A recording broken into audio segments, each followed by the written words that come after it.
Good evening. My name is Joe DeFennis. I am the chair of the Norman Howard School Board of Trustees. It's my great pleasure to welcome you this evening to this very special event, Norman Howard School's 42nd graduation ceremony. We are here this evening to celebrate the class of 2025 and the hard work they and their families put forth to get to this milestone. I know it wasn't always easy, but you did it. We hope that you, as you leave here tonight to start your next chapter, that you will remember what your teachers taught you and use those tools to help you find continued success. On behalf of the Norman Howard School Board of Trustees, congratulations. Please welcome the 2025 senior speaker, Connor McGee, to the podium.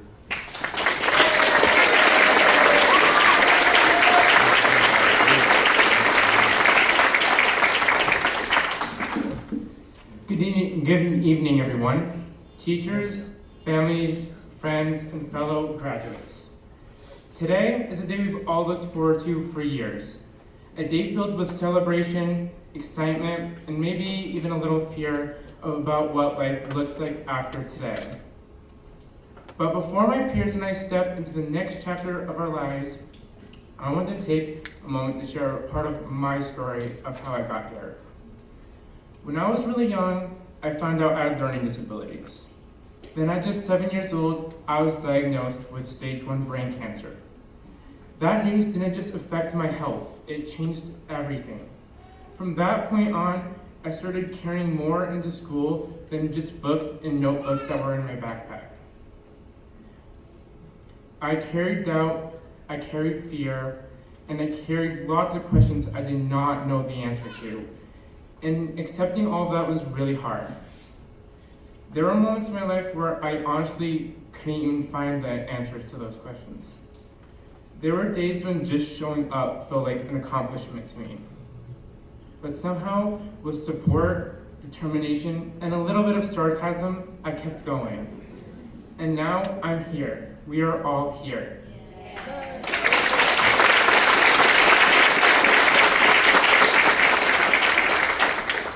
Now this year in our economics class with Mr. McPherson, Miss O'Donnell, we completed a project called In Our Village. It's a tradition here at Norman Howard School, but for me, it became more just in a class assignment. It was a real chance to reflect, not just on school, but on everything I've been through.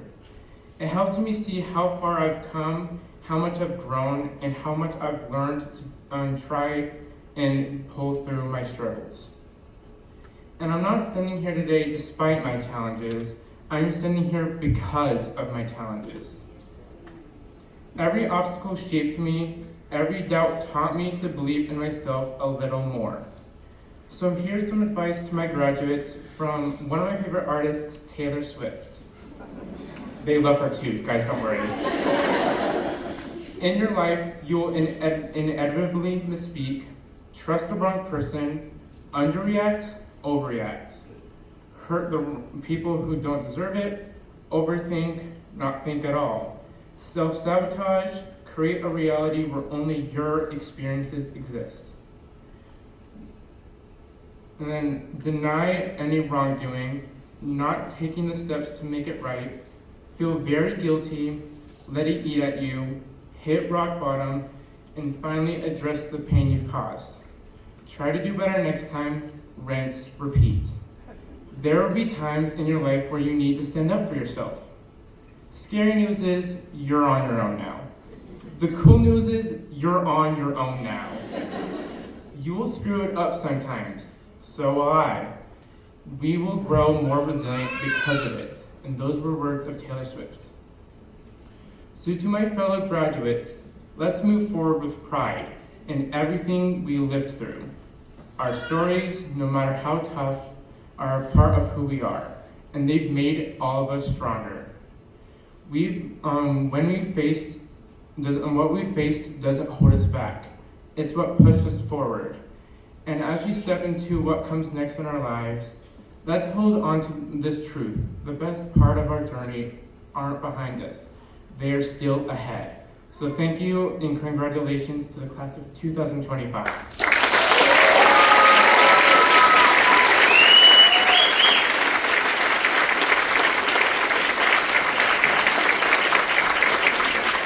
Now at this time, I would like to invite up one of my fellow graduates, Grace Milady Legwood, to present our senior presentation.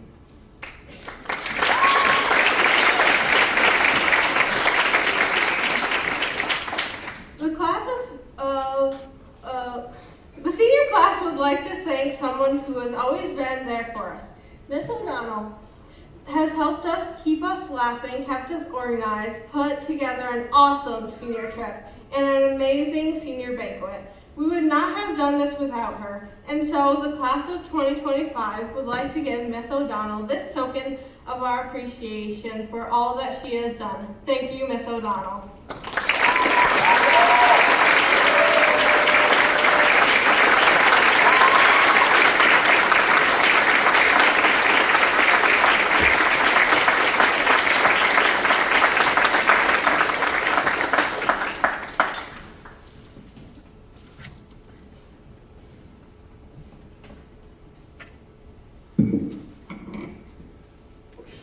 Good evening.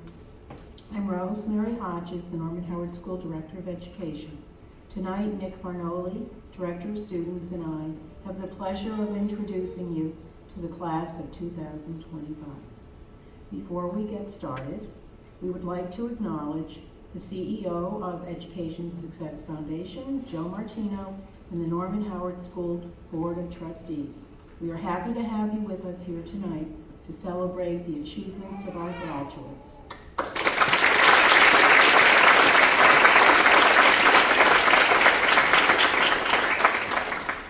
Each year, seniors select someone who's had an impact on their lives to speak for them at graduation. So I will call up each graduate and their speaker to the podium so the speaker can share some insight regarding their soon-to-be high school graduate. So first of all, I would like to call up Sherry Schock, who is going to speak for Nathan DeWitt.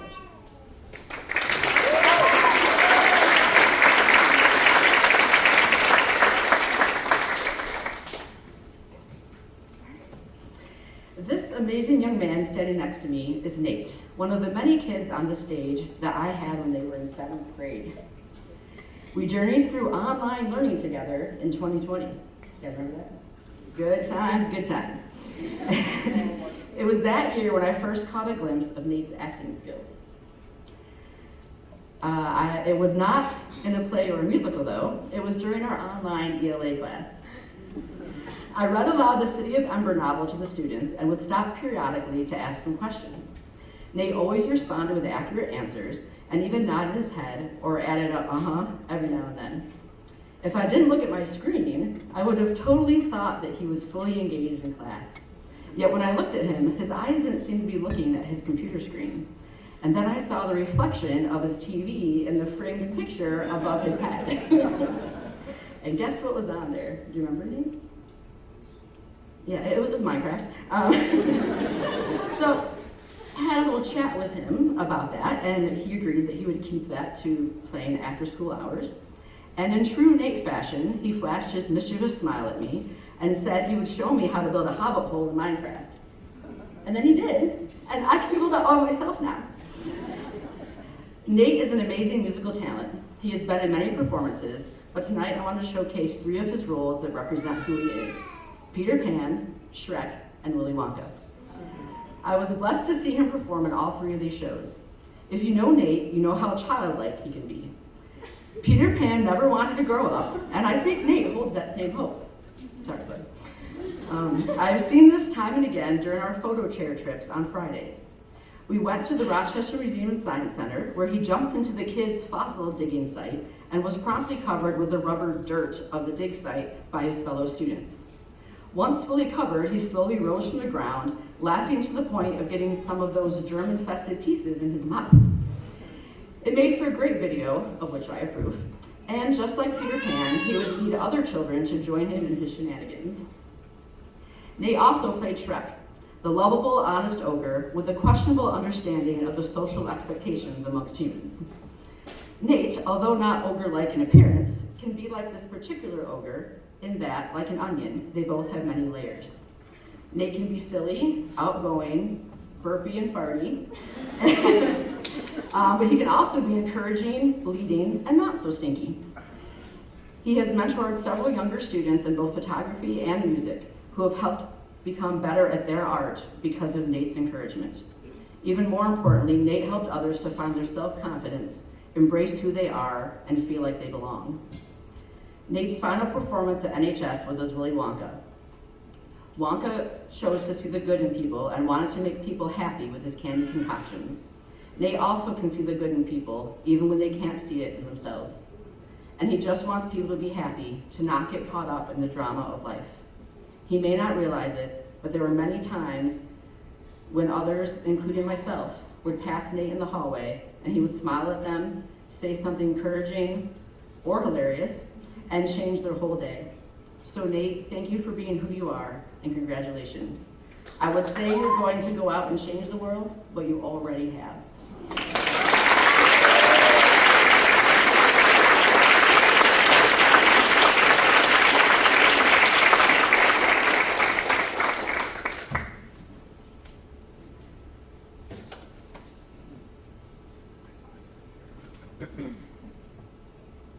And now speaking for Jack Dobbins is Adam Salufo.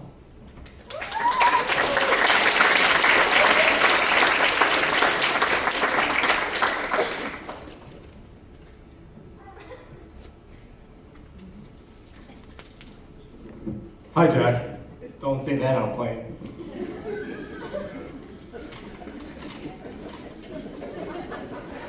That's how my day has begun for the last 3 years at NHS when I see Jack Dobbins at 8 a.m. in the morning. Good evening, graduates of the class of 2025, families and friends. I have the privilege of saying a few words about one of our graduates today. Someone who has skied down mountains with more confidence than I have walking down stairs. Someone who knows more about electricity than I do about my own flip phone works. And someone whose sense of humor is, let's just say, delightfully juvenile. Which honestly might be one of his best qualities. I'm Adam Salufo. I've known Jack for the better part of 7 years as his earth science and ecology teacher and his ski club advisor. As I stand here today, I'm reminded of my own high school graduation. I was as nervous as a cat in a room full of rocking chairs. But look at you all today. You're not just graduates, you're champions of resilience, patience, and the ability to survive the earth science reference table. Jack is an extremely hands-on learner. Loves skiing, hiking, refrigerators, fishing, Mr. C drawings, nature, and dogs. If you remember the movie Austin Powers, when Mike Myers is first thawed out from being encased in ice, he begins speaking incessantly and says, I lost my spot. Due to the unfreezing process, I have no inner monologue. Essentially, that's Jack, all the time. Unfreezing can refer to his countless hours in the slopes, and if you've been around him for a little bit of time, there really is no filter, aka no inner monologue. He has a pet stuffed animal named Felipe that I was not a fan of. He's a diehard Buffalo Bills fan, and we often talk football strategy, as my beloved Pittsburgh Steelers were often beat up by the Bills during Jack's tenure here at NHS. Jack has a genuine sense of humor that sometimes borders on the line of being appropriate or not, but nonetheless, it's all in good fun. It's very funny to me how things work in Jack's mind when he's working on his comic genius. It could be a random thought, or it could be based on a situation or sentence spoken in class, but the result is always the same. His neck turns a little bit to the side, and you can tell he's deep in thought. He slowly gets a wry smile, and then a full smile. It's at this point that he can't help himself, and must throw his humor out there for all to hear. Case in point, Jack has a favorite planet in our solar system. I'll leave it to you to figure out which one. But let's not forget Jack's true strength. Beneath the ski gear, behind the jokes, and past his somewhat immature sense of humor, Jack is someone who works hard. He's maintained his academic stature while also working a part-time job at the Thirsty Turtle restaurant during the school year, and as a camp counselor in the summertime. He has talent, dedication, and an enthusiasm for life that is contagious. Whether he's tearing it up on the slopes or finding new ways to make us all laugh, Jack shows up every day in his own way, and that's what makes him a solid guy. Well, let's get back to shredding the nar-nar, which is skiing to most people. I remember when I took my first ski lesson. After a few epic falls and some questionable decisions, like trying to impress my instructor with a helicopter, which I totally yard sailed, I realized that sometimes you have to embrace the tumble to find your footing. Jack is a dynamite skier and was a member of the Bristol Mountain Race Team. He skied some of the best mountains in the US and Canada, enjoys mapping out his routes and going crazy fast, and always loves the challenge. Jack, as you embark on this new chapter, where you're pursuing a career as an electrician at Elford, remember that life is a lot like skiing. You'll have your ups and downs, you may wipe out a few times, but it's a thrill of the ride that counts. Sometimes you're in the zone, everything's going great, you feel like you're on top of the world. Other times you bite it in front of a crowd and wonder how you're still alive. But remember, it's not about how many times you fall, it's about how many times you get back up and try again. Unless you fall into a tree. Then maybe just stay there and wait for someone to rescue you. And if you ever find yourself in a tight spot, just remember, safety first, don't be a hot dog. So as you leave high school, take with you not just your diploma, but the spirit of adventure, humor, just the right amount of mischief, and a willingness to learn. Preferably without eating any more raw potatoes or sticks of butter. Congratulations, Jack, and the entire class of 2025. Your family is super proud of you and breathing a sigh of relief that you made it. Now would be a great time to ask them for money. Now go out there and show the world what you're made of. Congrats, Jack. Good luck.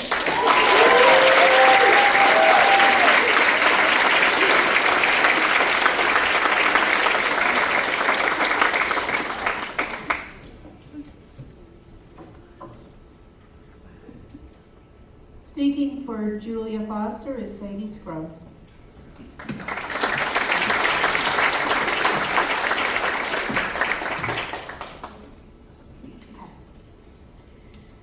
Good evening, everyone.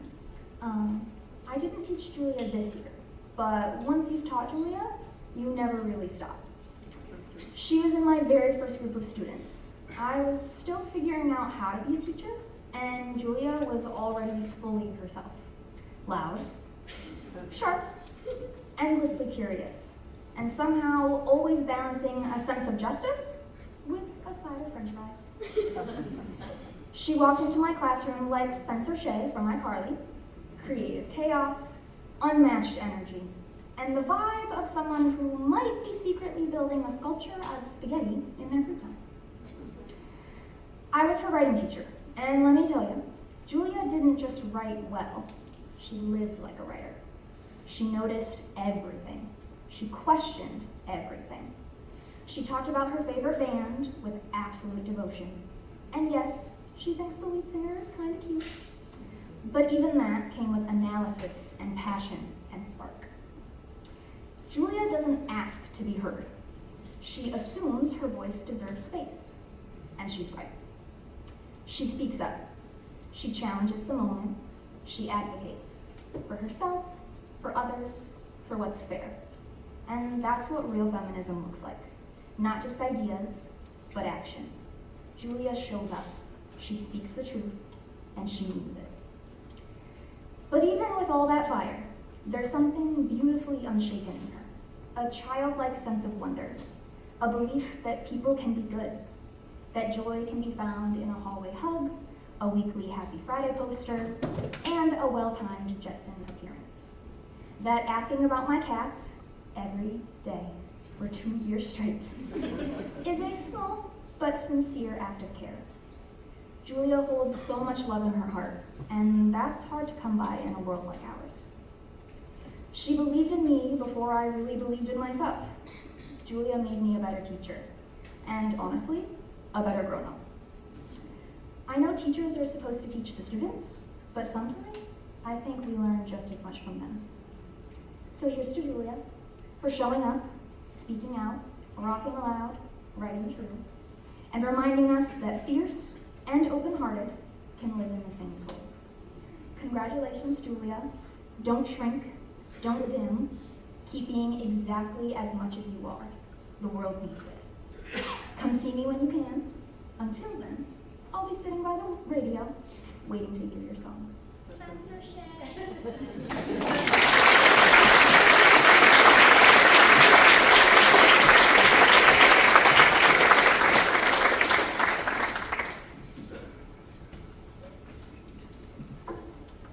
Olivia Lodato will speak for J. Bell Vincent Gomez.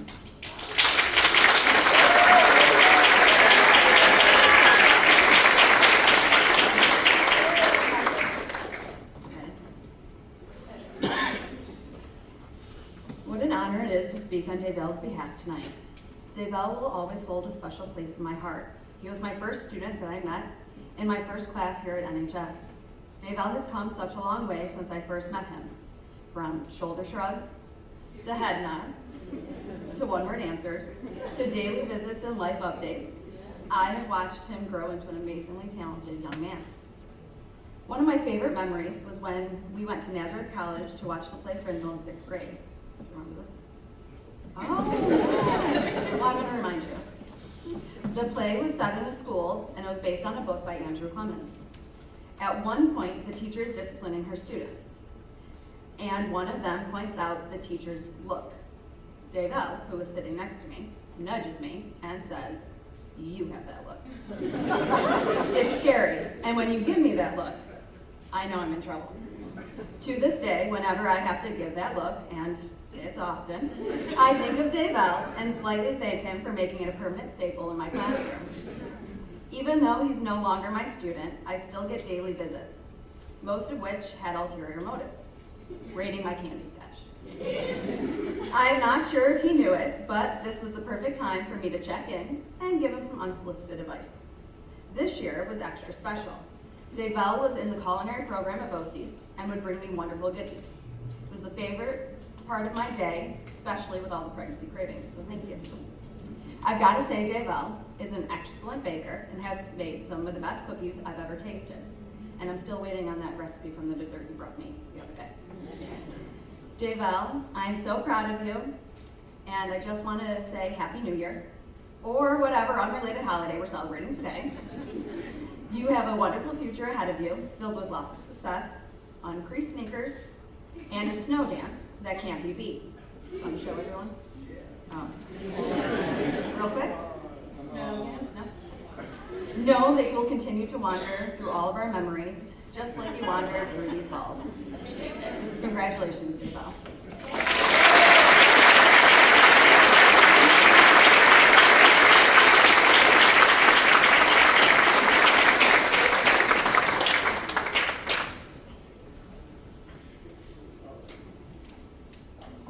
Ben Doremus will now speak for Tristan Elijah Haflinger.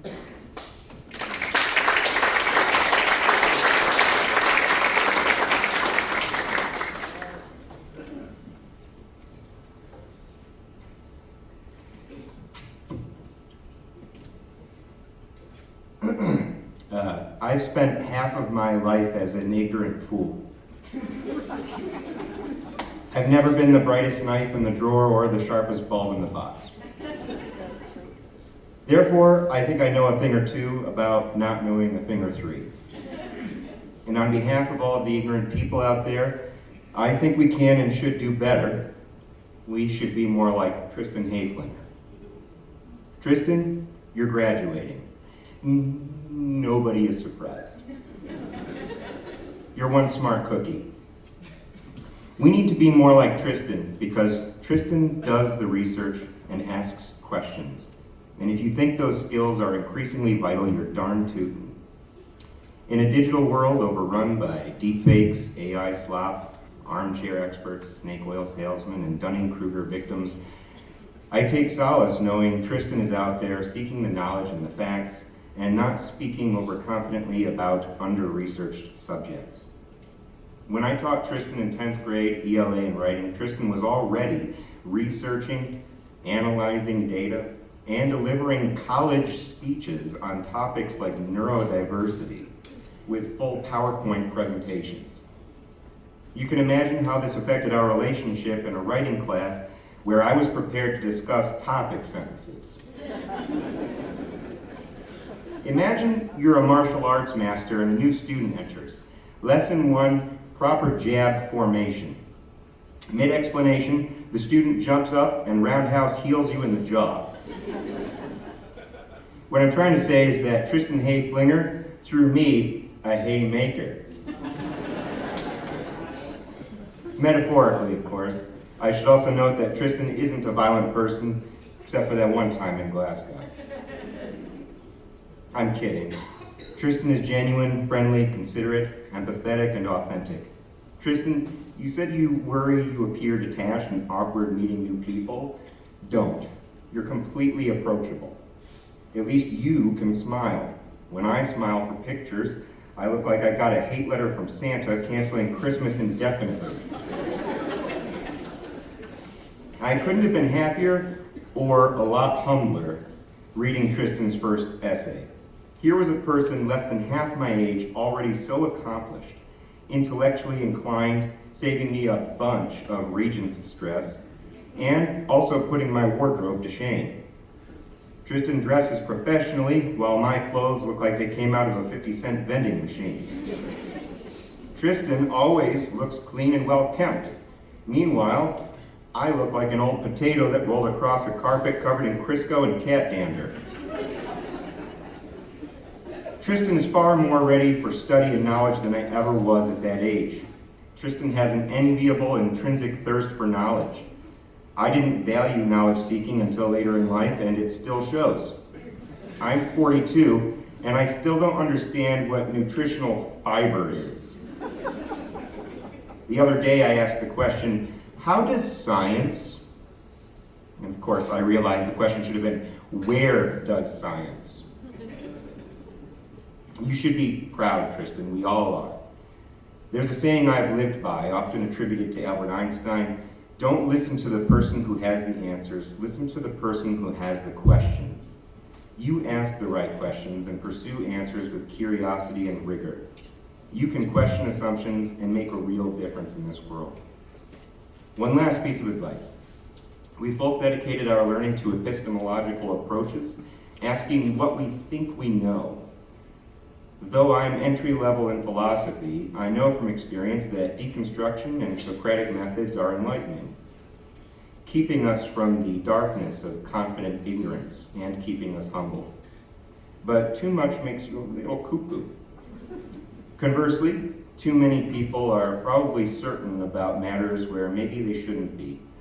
So stay humble and curious, stay informed, stay strong, and stay positive. Some days, the world feels like it's only a loose bolt away from an open hatch in a sewer submarine. And on darker days, when people's unwarranted certainties become confining, just remember this. A chair is a chair is a chair. 4 legs and a seat. Even though some chairs have 1 leg and 4 toes.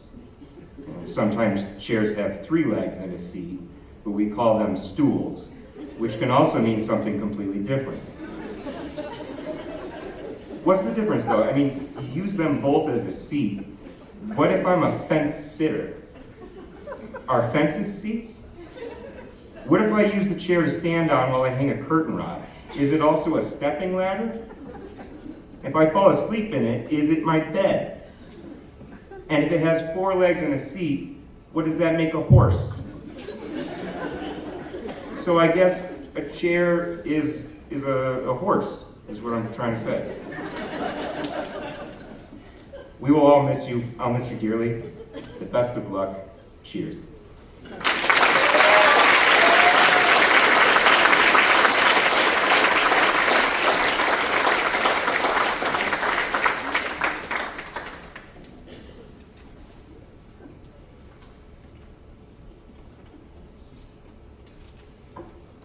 Alex Durr will now speak for Ella Jennings.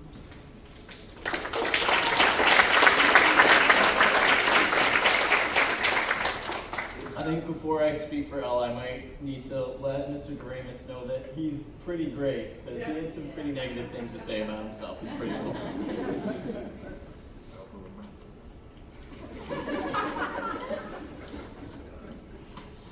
My name is Alex Durr, and I am honored to be speaking on behalf of Ella Jennings. Ella is a dedicated student who works diligently and thoroughly on her schoolwork. She is, however, so much more than a hardworking student. She's a friend to her peers who shows kindness to and patience with everyone. She is someone who possesses a great sense of humor. She's a dancer. She's an EDM fan, or electronic dance music, for anyone not familiar with the acronym, and my biggest and only source of EDM education. And as the school music teacher, I'm hoping I might be able to translate some of this to a professional development. I knew nothing really before Ella came around. She's also a synthesizer enthusiast, though I can't remember if you ever opened up that one you got for Christmas 2 years ago. Did you? Yeah. All right, awesome. It stayed in the box for a while. Ella is also a sailor and an Oompa Loompa. Now, some may call this acting, but I was pretty sold by her performances in The Little Mermaid Jr. and Willy Wonka Jr. that I believe she actually is these things. She blurs the line between the stage and reality. She's a big astronomy fan, and you can always count on her to tell you what phase of the moon you will be experiencing on a given evening. She is my personal multimedia productionist, for she has taken more photos and videos of me playing drums at church on Sunday mornings than anyone else. And in fact, she might actually be the only person doing this. Ella is also, the last I checked, tired but doing good. Ella, how do you feel now that you're standing on stage waiting to accept your diploma? I feel great. All right, there we go. Not tired? Before you have your diploma in hand and move the tassel on your cap to the left, I want to offer you some advice and words of encouragement. You get to define what success means. If success to you means making lots of money, do not go into education or be a freelance musician, for the monetary reward will not provide you a carefree life. But if success to you means pursuing your passions and building lasting relationships, then follow your heart wherever it tells you to go. Stay grounded in the realities of the world, but do not let these realities be an impenetrable wall. You will encounter many obstacles on your way to finding your successes, but as long as you treat them as obstacles, you will find your way through the course and reach the finish line. Be driven, but do not take yourself too seriously. Know that you will make mistakes when trying something new. You will learn and grow from these mistakes. Lean on your family and friends when you need them, and they will be a great source of comfort and encouragement. Lastly, when things seem to be more difficult than necessary, just remember the interest you have in astronomy because it's probably due to a full moon. Just throw on some headphones, listen to Angels by Vicetone, and wait it out. Congratulations.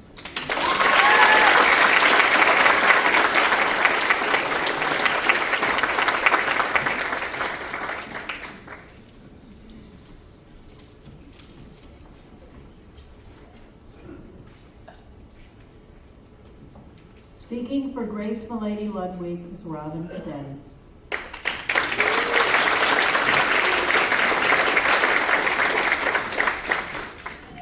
This is for me, not you.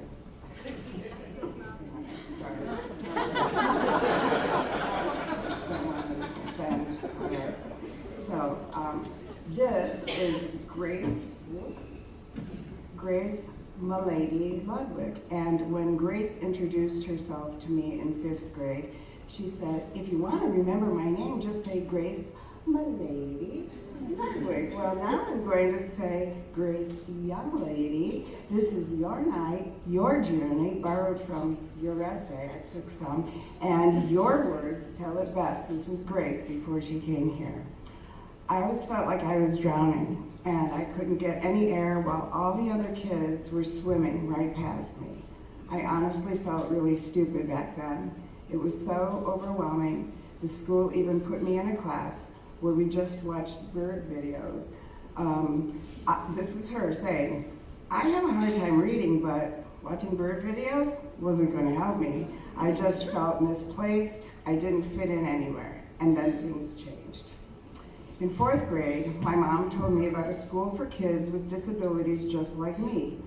I learned strategies to help me succeed despite my disability, and slowly but surely I got to the point where I could read and write like anyone else. At Norman Howard School, Grace did more than just read and write. She thrived. Honor roll clubs, plays, awards, scholarships. Grace's early career was to become a teacher like her mom, because in Grace's words, seeing my mom work with elementary kids really inspired me. And she also said, I want to help children so they don't feel like I did. So inspired was Grace by her mother as a teacher that I'm dressed like a teacher day when all these guys dressed like one of us. Grace wore a homemade lanyard with an ID badge that said Mrs. Milady. With one revision, math teacher. As Grace excelled in math, that made perfect sense. One day, oops, sorry. I think I just bought some time. I didn't do that on purpose, by the way. Okay. I'm so sorry. So it made sense that she had this math teacher thing on, and she did excel in math. She won all kinds of awards, and she took Algebra 1, Algebra 2, Geometry, Pre-Calc, and she was very excited one day when she popped into my room, and she wanted to make me her first math student. Well, that's not unknown how I feel about math, and she took to my smart word like the NASA genius from Hidden Figures, sketching angles and planes and equations, and I'm nodding like I understand. I did not. Somewhere between isosceles and, Miss Padetti, this is simple.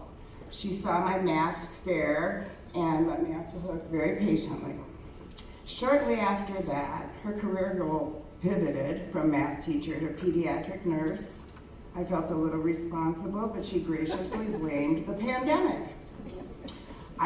She writes, I wanted to become a teacher at first, but after the pandemic, I couldn't imagine myself doing that anymore. So I decided that I was going to be a nurse, help children. Isn't it ironic that after a global pandemic, I want to be a nurse? That's not ironic, that's Grace. Determined to get a head start in her nursing program in September at SUNY Polytech, Grace has been studying chemistry already online. Me, I said, why? And she said, just to be ready. Along those lines, Grace was selected for a paid surgical internship this summer at the University of Rochester.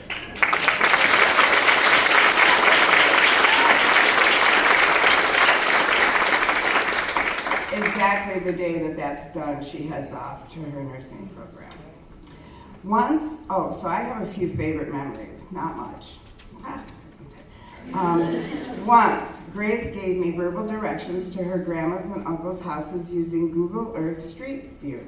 Her directions, perfect and precise. My virtual driving, not so much. I zigzagged over lawns and into fences, and Grace laughed nonstop. She thought I was trying to be funny. I was not. Another time, I asked Grace what she wanted for Christmas. Succulents, she replied. I give them names because they're cute. Classic Grace. But my personal favorite, the sneeze. Yes? We know. Don't be offended, I love your sneeze. Okay, so, out of nowhere, startling staccato, high-pitched, yet cute, it sounds like, cheep. Right? Okay, so picture a teeny tiny hummingbird zipping through a sunshiny day, and it suddenly smacks into its own reflection. Cheep! Grace, after you graduate, if you ever want to reach out to me, just do it when you have a cold.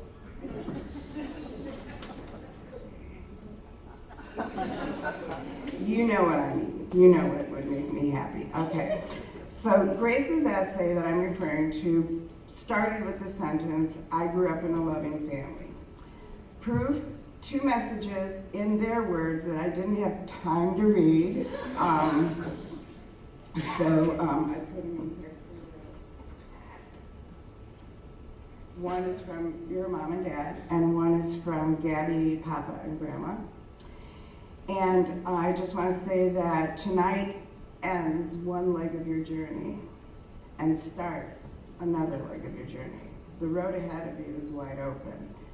Tonight is proof that you can handle twists and turns. I want you to enjoy the ride.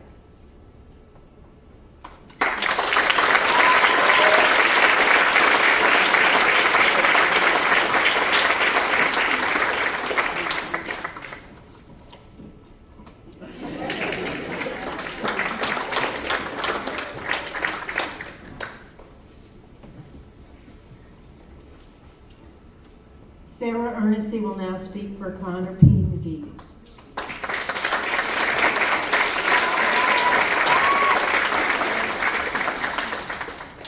So I'm kind of starting to think maybe we should just choreograph the dance tonight instead of giving a speech. I think we're more comfortable then. Yeah. Good evening. My name is Sarah Ernestine, and I have the pleasure of speaking on Connor's behalf. I've gotten to know Connor over the last 5 years as a performer in the 5 Points Performance Group and as a student at Norman Howard. At the end of Drama Club this year, Connor took it upon himself to create paper plate awards for the entire cast and crew on his own. In doing this, there would not be an award for Connor. When his mom brought this to my attention, we worked together to create one for him. I didn't have to think too long, though, for what the right award would be, though. As one of his lines in this year's show, in Willy Wonka, as Grandpa Joe, so many parts, was "just try to stop me." And Connor has been living this quote his whole entire life, and nothing has stopped him yet. Connor, your journey to this moment has been nothing short of extraordinary. From the very beginning, your path was marked with challenges that would have discouraged many. At a young age, you faced a battle that tested your strength, a battle against a brain tumor. But you didn't just survive, you thrived. You faced a difficult task of relearning how to walk, how to talk, and how to navigate a world that had suddenly shifted beneath your feet. And through it all, you did so with a grace and determination that has inspired us all. But Connor's story isn't just about overcoming obstacles, it's about the joy he brings to the world, the vibrant energy he shares with everyone he encounters. He is a performer, a singer, a dancer, an avid K-pop enthusiast, and a member of the 5 Point Performance Group, which was a personal goal he met when he was invited to join the group on his birthday. Connor's kindness and compassion extend far beyond the spotlight. He has chosen to give back, to share his strength and his light with others, by volunteering at various camps and dedicating his very limited extra time to Teddy Dance for Love. He understands the power of community and the importance of supporting those who need it most. While I'm deeply humbled by Connor's choice to ask me to speak on his behalf, I would be remiss not to mention his family, specifically his mom, Cheryl, Connor's biggest cheerleader and advocate. When I spoke with her about how her and Connor's dad felt about being his parents, she had this to say: "We are inspired by Connor every day. He is truly the hardest working and most determined individual we know. Connor has never been one to let others define who he is or put limits on what he can accomplish. We feel tremendously proud and privileged to be his parents and to walk this journey with him. What stands out most is his amazing ability to love and encourage others. Connor has a unique ability to connect with others in their struggles and give them the courage to keep fighting. We know that Connor will be successful in anything he goes after, and he will impact many people along the way. Thank you, Cheryl, for those inspiring words." In the fall, Connor will embark on a new chapter at Nazareth University, pursuing a degree in performing arts, or theater arts. Same thing. Yeah. Connor, your journey has taught us all valuable lessons. It has taught us the importance of resilience, the power of compassion, and the beauty of giving back. As you step into this new chapter, remember the strength you possess, the kindness you radiate, and the passion that drives you. Let your voice be heard, let your light shine, and let your journey continue to inspire. We are incredibly proud of you, Connor. Congratulations, and may your future be filled with joy, success, and all the applause you deserve. Keep dancing through life, and never quit shaking those crab cakes.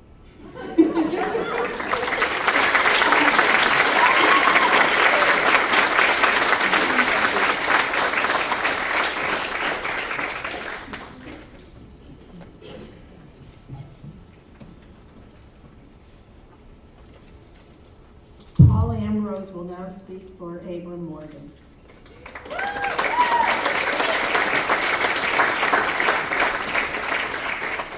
Don't listen to this bag yet, okay, it's for later. See how large I made this texture, by the way, so I don't get lost.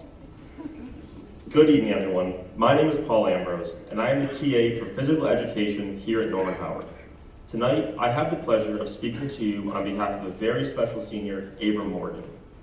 Earlier this year, Abram was the recipient of the Aunt B Award from his home district for being an outstanding athlete in basketball, soccer, and baseball. This award recognizes an athlete who quietly contributes to a team's success through unselfish performance and good citizenship without recognition. If I were an English or writing teacher instead of a PE teacher, I probably would have used that exact same sentence to describe Abram myself. While I only saw Abram a few times a week in PE, his kind, generous spirit shines through. He is the first one to offer a lending hand to a classmate, pass the ball to a peer instead of taking a game-winning shot, or offer to help clean up the gym when class ends. Abram has also been helping coach basketball and track at his high school district, which I am sure he was inspired to do after seeing me do such an amazing job helping disability youth. When I started here at NHS, I saw Abram frequently in phys ed, but we never got the opportunity to speak at length. I could tell he was an extraordinary athlete, but I didn't know much else about him.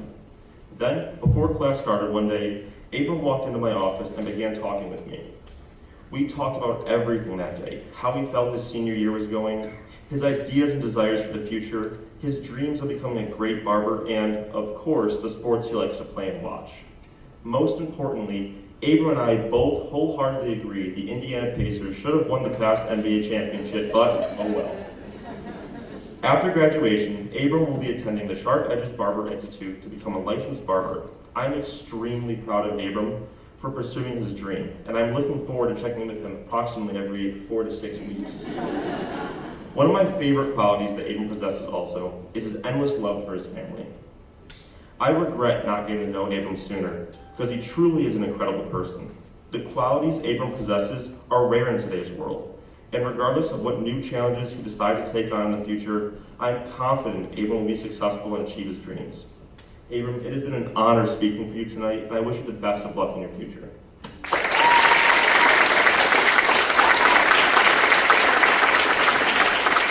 And one more thing before I go. I have one more thing for you. I don't know what gear you'll need for barber school, but I'm sure this will be a great start.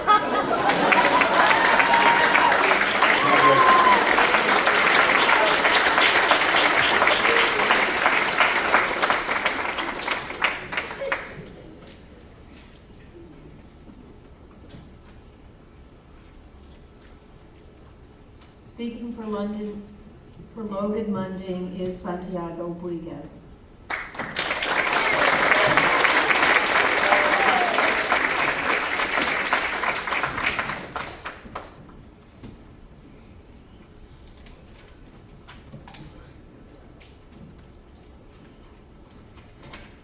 Good evening.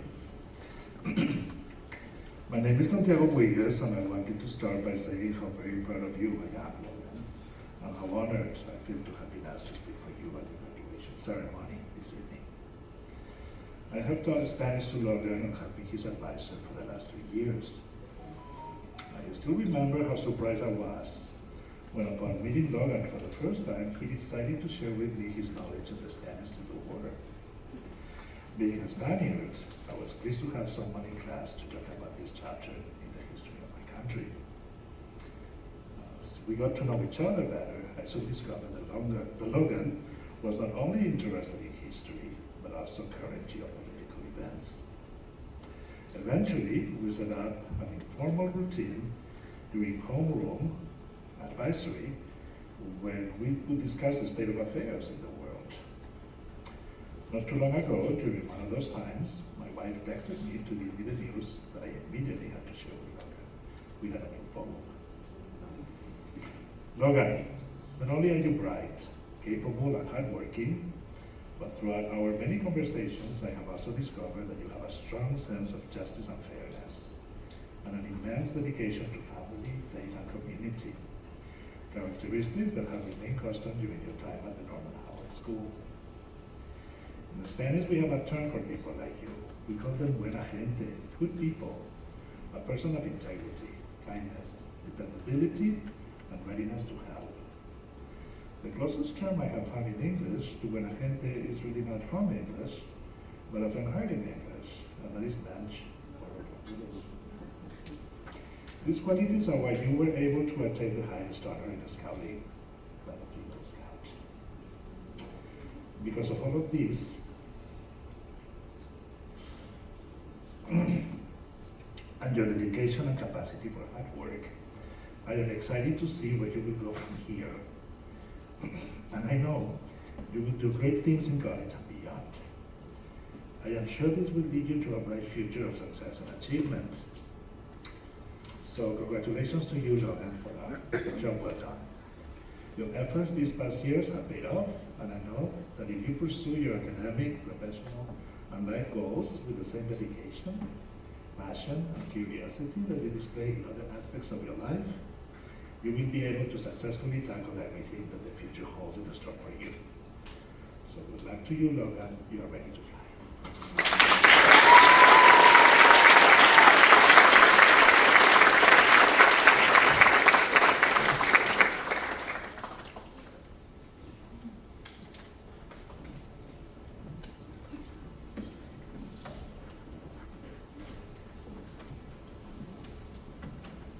Jason Hermans will now speak for Cardell Nelson.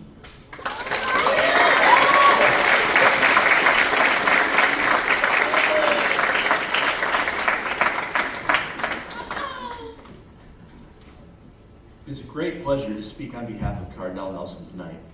I had the opportunity to get to know Cardell during his time at Norman Howard School as his advisor and as his global studies teacher. Over the course of his high school career, I witnessed Cardell's growth as a person, a learner, and of course, as a dancer. Anyone on the stage tonight will testify that Cardell is a man of few words and sometimes less homework. He will go to great lengths to avoid being noticed in class or have to give an audible response. However, there was this one global studies class where Cardell was given the opportunity to show his understanding through interpretive dance rather than contribute a verbal answer. What followed, though subtle, was profound. A dance that incorporated elements of several world cultures we studied. In that moment, all of Cardell's awestruck classmates who observed his brief performance fully understood the definition of the term cultural diffusion. All who were present yearned to see more, but Cardell has left us wanting. The legend of his artistry has only grown in subsequent years. The senior banquet featured one last call from his peers to return to the dance floor, but even the harmony of ABBA's Dancing Queen was not enough to encourage him to do so. During the senior trip to Disney, his quiet nature seemed to be set aside as his classmates observed Cardell's growth as a conversationalist. Fashion forward in his bucket hat, Cardell and his wingman Nate and Daybell were keen observers of the high school cheerleaders preparing for competition.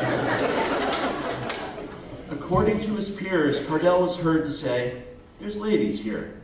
And when there's ladies around, I'm Batman. I'm there." Like a superhero straight out of DC Comics, Cardell took on an alternative superhero persona named Cordell.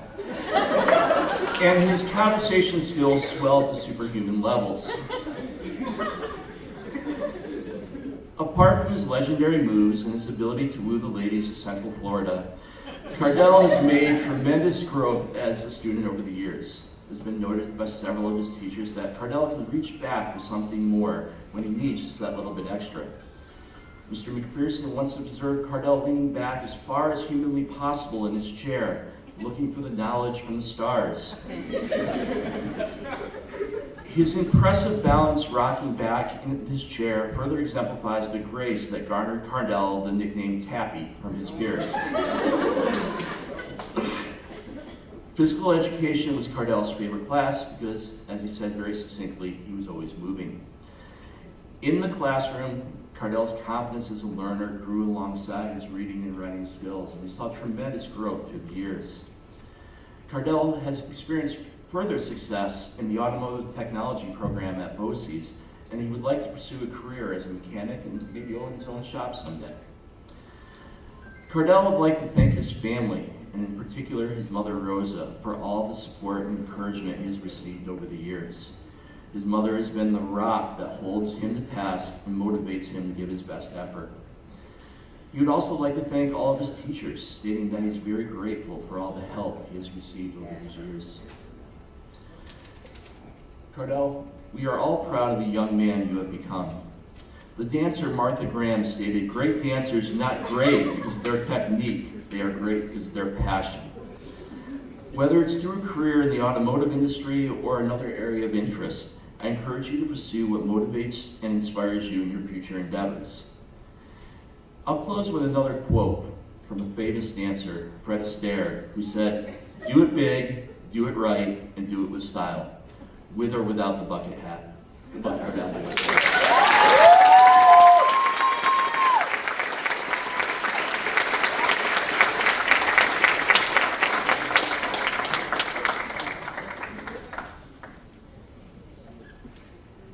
Speaking for Dominic Sanchez is Katie McKenzie.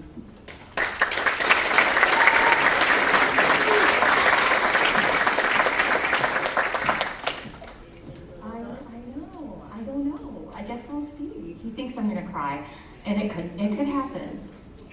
So everything I know about the Transformers, I learned from Dominic Sanchez. While I was teaching Dominic about the social world, the hidden rules, and strategies for social engagement, he filled me in on the exciting and very complex world of the Transformers. But what came as the biggest surprise to me was learning that Dominic's favorite Transformer is actually a Decepticon. And for those of you who are not as well versed in this, the Decepticons are the bad guys. So you can imagine my astonishment as Dominic, who's one of the most honorable young men I know, announced his favorite Transformer was a Decepticon. This is what we would call in the social thinking world very unexpected. Yeah. But the more I learned about this particular bad guy, the clearer it became to me. You actually have a great deal in common with him. So his name is Soundwave. You may know him as that towering blue monotone character who transforms into a cassette player, or in more modern versions, a drone or a satellite. On the surface, he may not seem like the obvious choice for graduation wisdom. And, he doesn't give rousing speeches, he doesn't lead armies, he doesn't even talk very much. But Soundwave has a secret: he listens. In a world full of noise, literal and metaphorical, Soundwave is the quiet one, the observant one, the one who hears what others miss, and when he finally speaks or acts, it matters. Soundwave teaches us you don't have to be the loudest voice to be a powerful one. The world often celebrates those who shout the loudest or post the most content, but real influence, real strength comes from understanding, from thinking before reacting, from tuning into what matters, and that certainly sounds like someone I know. Soundwave is also fiercely loyal. He stands by his team, even when everything around him is falling apart. He doesn't chase attention or personal glory. He's just always there, dependable and steady. Again, this is a point of direct alignment with Dominic Sanchez, an enormously dependable young man, fiercely loyal to anyone he loves or cares about, and a person who is always standing up for what he believes is true and right. As you and your fellow graduates move forward into college, careers, new cities, new challenges, I hope you'll all carry that same loyalty with you. Be loyal to your friends, your family, your values, and to yourself. Another thing about Soundwave is he transforms, literally. Depending on the mission, he adapts into a boombox, a satellite, a drone. He shifts his form to meet the moment. Hey, that sounds like being a flexible thinker to me. But here's the important part. His programming never changes. He always knows what he's here to do. As you all walk across the stage, you're about to transform. You'll become college students, employees, artists, travelers, and creators. You may move across the country or stay close to home. You'll probably try on new styles, explore new interests, maybe even change your major once or twice, and that's okay. That's growth. But in all of it, don't forget your signal, the core of who you are, what drives you, what matters to you. Adapt, yes, but stay rooted in your values. Now here's a fun detail. Soundwave is never really alone. He's got his mini-cons, Ravage, Lasergeeks, and Rumble. Small but mighty partners who help him get the job done. Now, you don't have any robotic pets in your chest, but you do have your own version of a support squad. Think about your teachers who believed in you, your friends who made you laugh on hard days, your family who has always stood by you and always will. Leaning on those who cared about you is a flex strategy. Even the Decepticons know they need to succeed. And finally, remember this. Soundwave didn't become iconic by trying to be like everyone else. He stood out by tuning in, showing up, and staying true. And that's something you and Soundwave also have in common, Dominic. A deep-rooted sense of who you are and who you want to be. Throughout our time together, I have always been impressed by your strength of character, your commitment to justice, and always. So to the class of 2025, I leave you with this challenge. Find your frequency. Don't just add to the noise. Add meaning, add insight, add kindness. Whether you go on to be a sound wave, quiet and strategic, or more like Optimus Prime, bold and commanding, the world needs you exactly as you are. So to borrow from Soundwave's own words, slightly reprogrammed for this occasion, Dominic Sanchez and the class of 2025, superior. Doubt and fear, inferior. Okay, that's I.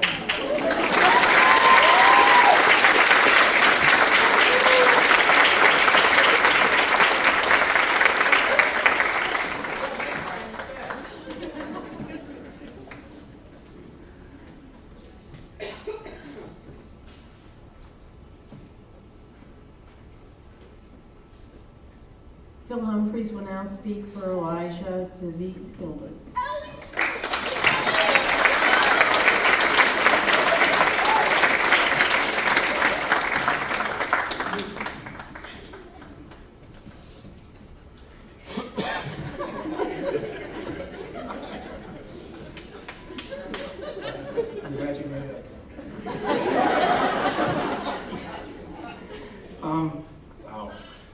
I am honored tonight to speak on behalf of Elijah Silbert. As I thought about what to say regarding Ellie, there were a lot of thoughts that went through my mind. And some of these things you guys may not understand, but his classmates will. For example, I thought about the majestic cry of the wounded emu, the impact of sciatica on a 90-year-old man, the genius of the legendary Henny Youngman, the giggles of a Dutch schoolgirl, and the difference between Ellie's speed and the rest of the world's interpretation of speed, which you guys just experienced. And then it hit me. Yiddish. See, when I was growing up in Brighton not so long ago, even though they will always tell you that it was a long time ago, many of my friends' parents were either first or second generation immigrants to the United States, and for many of them, the language that was still spoken in the home was Yiddish, which is a combination of Hebrew and other languages such as German. It was a part of the ebb and flow of a Brighton that now, from my perspective, is sadly long gone. And so as I speak tonight for Ellie in my role as his bodkin, or Master of Ceremonies, I think I would like to center the speech in terms of the Yiddish language, specifically several words that relate to some of the traits that best describe the young man standing before you tonight. The first word is mensch. A mensch is, in its most simplistic terms, it is a good person, an upright individual, honorable, worthy of respect. Now, the first day that Ellie visited, through a variety of circumstances, I happened to be available to take him and his parents on a tour of the school. What I did not understand at the time is that when Ellie started school soon after that, that meant that he and I, we were going to be best buds. And at first I was a little taken aback by this, but as time went on, I began to see the true qualities of Ellie that often lie beneath the surface. He is very loyal as a friend, honest, sometimes to a fault, and very aware of the world around him, not just in terms of his own family, but in terms of the world that we live in today. Ellie's faith, concern, and desire to understand and help the world around him is second nature to his personality. And this ability to see the world as it is, not just what he is told it is, allows him to view current events from multiple perspectives, which is a remarkable talent for someone his age. The second word is yenta. Now, normally, a yenta is often looked at kind of as a busybody or a gossip, kind of a negative connotation. But in Ellie, it is more formed by a serious desire to get to know people. So that by graduation, where we stand right here today, Ellie could tell you everything there is to know about. Now, this is in no particular order. My wife, Bear, who taught in Pittsburgh, where we met at Nazareth, my dogs, Violet and Zoe, my children and their relationships, my parents, where they lived, Mr. Salufo's dogs and his wife, Miss Scro's cats and how naughty they could be, Nate's uncle, sub-making skills, Julia's Loveless, Spencer Shea, French fries, Miss Mackenzie's dog and family, Miss Hodges having a daughter, he met her, and grandchildren, seen photos of those, and Bruce's dogs that even Bruce isn't really sure of how many there are. Ellie does know. I mean, the list could go on. But again, with Ellie, I have never looked at this as being negative, because from Ellie, he seeks to make connections, knowing that by understanding people, you get an understanding of their perspective of the world, and therefore it's the ability to bring people together. And then, of course, there is Ellie's humor. Now, as a comedian, which is spelled with a K in Yiddish, Ellie sees himself as a bit of a wit with some sophistication. However, as we experienced throughout 12th grade English this year, his shtick is more akin to what would have been experienced in the Catskills Borscht Belt of the 1940s and the 50s, which Ellie refused to believe until one day in class I was like, I've had enough. And we put on the legendary Henny Youngman, the king of the one-liners, in action in class on the Ed Sullivan Show, for those of you who are old enough to remember that. Now, some may argue with some truth that this was not a true example of what maybe should have gone on in 12th grade English, but Ellie's humor is such that he could laugh along with the rest of the class at Youngman's classic, yet, well, to be honest, lame jokes of this time. But now, I do want to say that I wanted to get a little bit more serious, Ellie. It has been a real pleasure to see you grow into the young man that you have become. Rabbi Jonathan Sacks, the famous English rabbi and member of Parliament, once said that where what we want to do meets what needs to be done, that is where God wants us to be. Now, this quote has always meant to me that we need to connect our personal desires with the needs of the world, meaning having a path of life of purposeful action. Ellie, I have no doubt as you begin your new adventure on the West Coast, as scary as it may be, that you are right where God needs you to be. Learn from that experience. Learn from those around you as you always have. Use next year in the service of others and expand your horizons. Be the mensch that you were always meant to be. Shalom, my friend, and congratulations.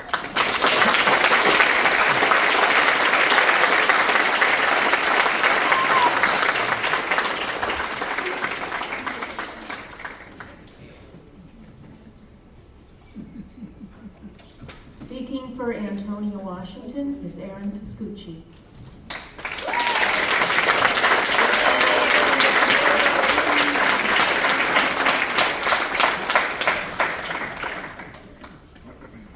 Congratulations, Tony. Now, you'll forgive my phone as I found out that our printer service didn't work because there's no internet here. So we see the benefits and drawbacks of technology in our world. So, I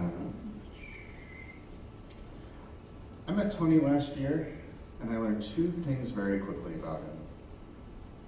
Tony's a man of few words, and Tony likes cars. Some may not know this, but I was not Tony's first choice for speaker. But I have accepted this role, and I will be the spare tire to take us through this finish line. As I sat down to pen some thoughts, I wondered to myself, what is Tony really like? Do I know the real Tony? So I sought out the experts. I found Daybell at a time, I found Cardell, and Logan. And I said, tell me something about Tony. What should I know about him? They said, Tony likes cars. So I said, okay, I got this. Tony likes cars, I got this. So I then thought, maybe Tony's different in his other classes. I should go talk to his other teachers. I asked them, and he said, Tony's nice, he's quiet, and he likes cars. So I gathered from this, everybody knows Tony, everybody likes Tony, and everybody knows Tony likes cars. So if I thought about this and comparing Tony to the car, I thought, you know what, he's kind of that old vintage muscle car at the show. He comes in, and before you even hear it, you know it's there. He's a big presence, and he's always there. And like these old cars, every once in a while, they like to rev their engines just to remind you they're there. heard a great story about Tony deciding to bring a queen-size air mattress to school on Choose Your Own Backpack Day. So you can imagine this man dragging a queen-size mattress through the halls with his books on it.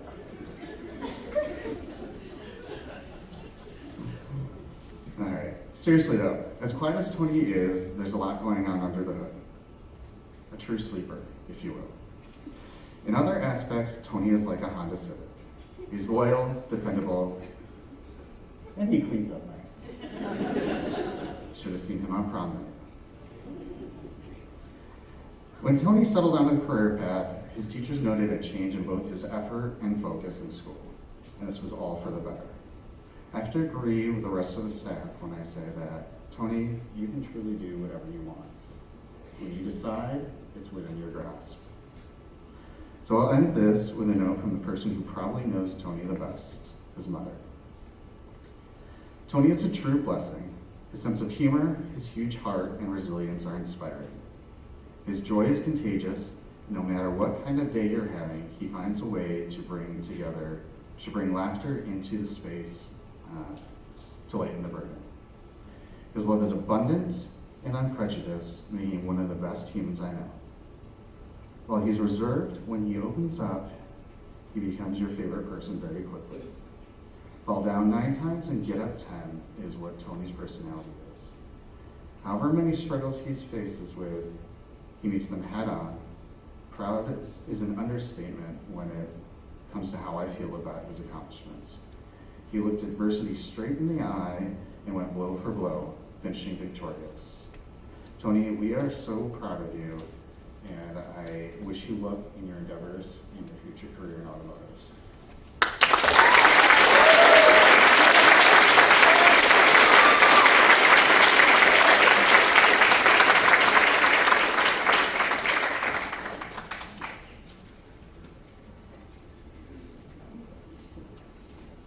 So we've heard wonderful things about our graduates, and now is the moment for them to receive their diplomas. So I'll read the student names, and I would like each graduate to rise as I call your name and come forward to accept your diploma from Mr. Farnoli and Mr. Defendus. First of all, we have Nathan DeWitt.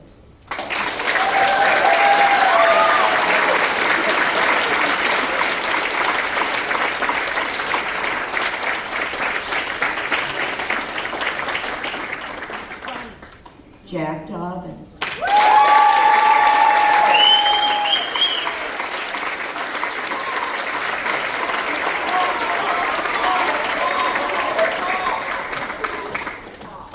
Julia Foster.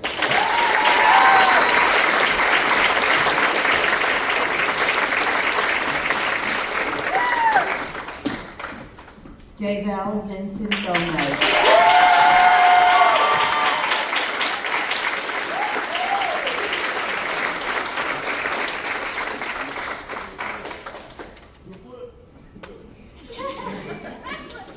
Tristan Elijah Hayflinger.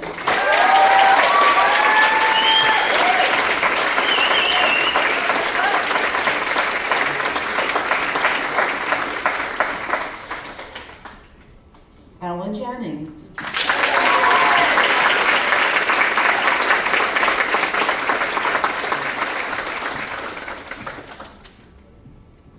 Grace Milady Ludwig.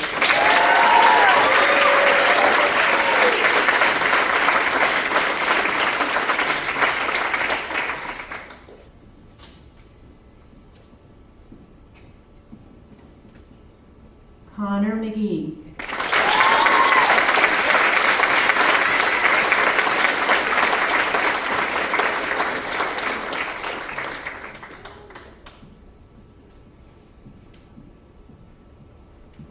Abram Morgan.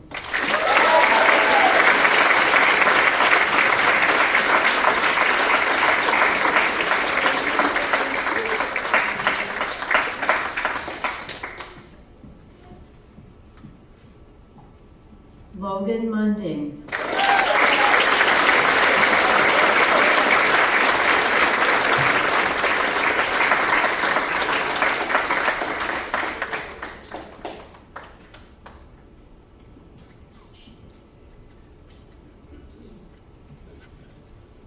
Cardell Nelson.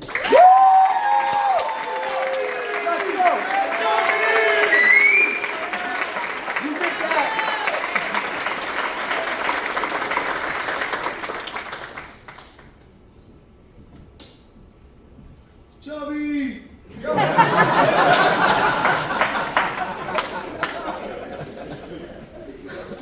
Dominic Sanchez.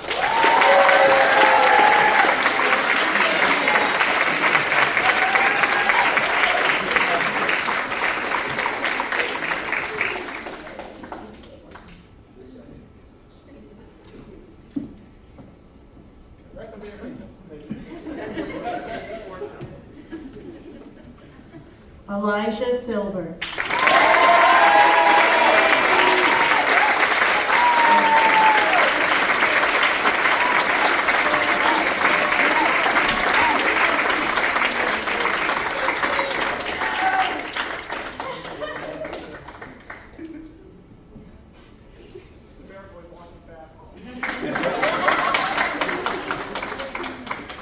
And Antonia Washington.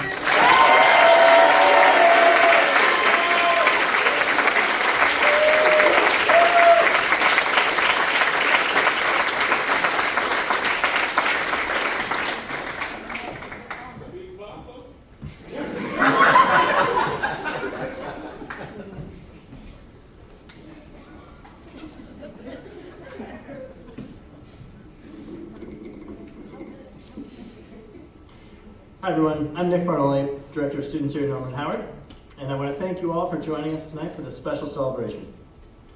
I'd also like to invite everyone to join us in the lobby for a reception to celebrate our graduates. Parents and families, Mark Richardson will be here to take photographs of our graduates and all of you, if you'd like. They'll be in the theater immediately following the ceremony.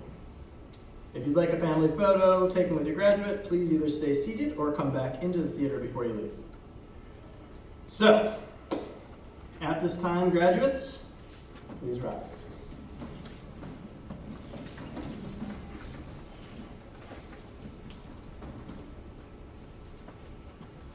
And you may move your tassel to the left side. It is our pleasure to introduce Norman Howard School Director of